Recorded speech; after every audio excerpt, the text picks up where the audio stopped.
மக்களே, ஒரு சட்னி மக்களே.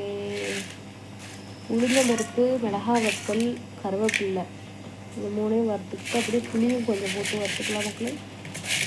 வறுத்து எடுத்து ஆற வச்சுக்கணும் மக்களே. ஆற வச்சுட்டு தேங்காய் சேர்த்துக்கணும் மக்களே. பச்சையாக சேர்த்துக்கலாம் தேங்காய். அப்புறம் பூண்டு,